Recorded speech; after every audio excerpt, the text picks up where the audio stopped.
Alright, this video is going to be how to install the FMF Turbinecore 2 silencer on a 2014 XCW 300. Alright, so the first step in removing your stock silencer is to loosen and remove these two bolts. I did mine without taking any of the plastic off. If you want to give yourself a little bit more room to work, you can take the plastic off, but you do not need to. So take off those two bolts. I have zip ties on here, and I had them on there with the stock silencer as well. You're going to go ahead and clip those off, and then slide the rubber bushing and your silencer away from the pipe. It should come off pretty easy. Once you do that, go ahead and remove the rubber bushing from the stock silencer, clean it up, and also take that time to go ahead and clean any residue or oil that's on the outer surface of the pipe.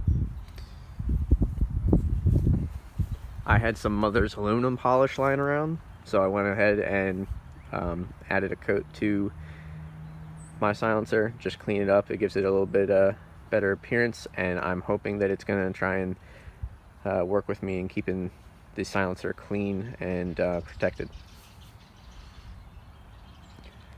So when you order this silencer, I ordered mine from Rocky Mountain ATV. It comes with all the hardware that you need to install it. That's going to be your silencer, 2 rubber bushings, one there and one here. It will have 4 aluminum washers.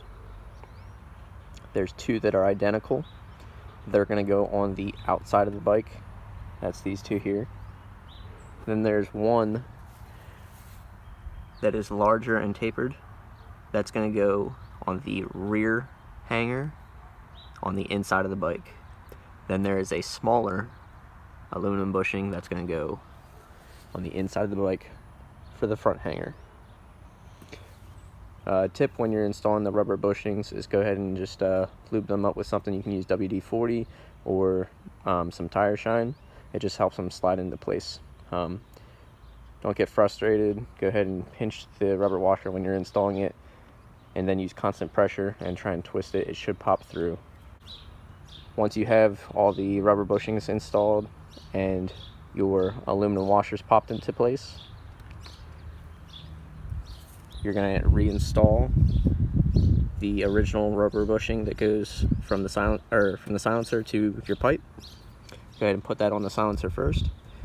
A thing to note on the inside of this, there is a little ridge right about here. The side with the longer surface area on the inside prior to the ridge, that goes to the silencer. The side with the smaller surface area goes towards the pipe. And also, once you install this onto the silencer, prior to putting it on the pipe, just make sure that it is fully seated and that there's no gaps and that you didn't push it too far. Okay. Once you have your silencer all prepped to be installed, prep your pipe by loosening the 4 anchor points.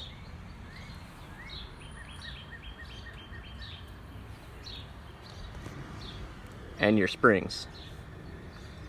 You will then be able to slip the silencer onto the pipe. Alright, this bolt is the one supplied in the hardware kit when you order the FMF silencer. It's going to go to the rear. It is longer than the stock bolts. For the front bolt, you're going to use one of the stock bolts that was already on the bike, so make sure you retain those. You can tighten the rear one down first. Do not tighten it all the way. Just get it in there so you're not going to cross thread later on. And move to the front one. Get that one cinched on there, but again, do not tighten it all the way down yet. Then you can move back to the pipe. I went ahead at this point and attached my springs, then cinched from the back bolt all the way to the front. So starting with this bolt, tighten that all the way down, tighten that all the way down, and then tighten both bolts on the mount, on the top and bottom. Reapply zip ties. At that point, your install is complete.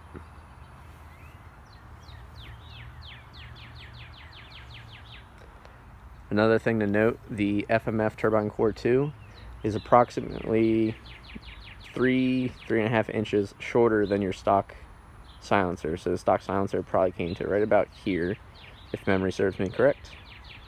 This one's a little shorter. I like the appearance of that. It also has the majority of your silencer tucked behind the plastic, so there's just less sticking out there to get damaged and scratched up. I'll go ahead and start the bike up for you so you can hear how it sounds. So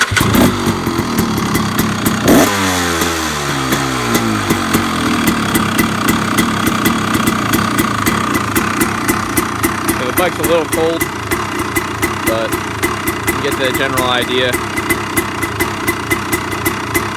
I'd say the sound's probably about the same as the stock exhaust.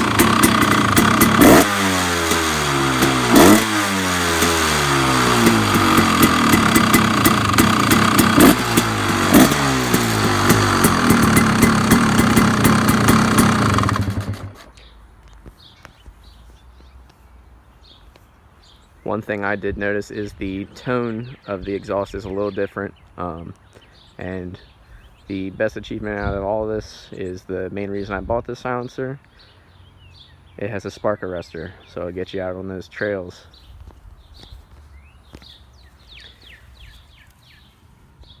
On the inside of the silencer is laser engraved and shows that it's U.S.F.S service approved.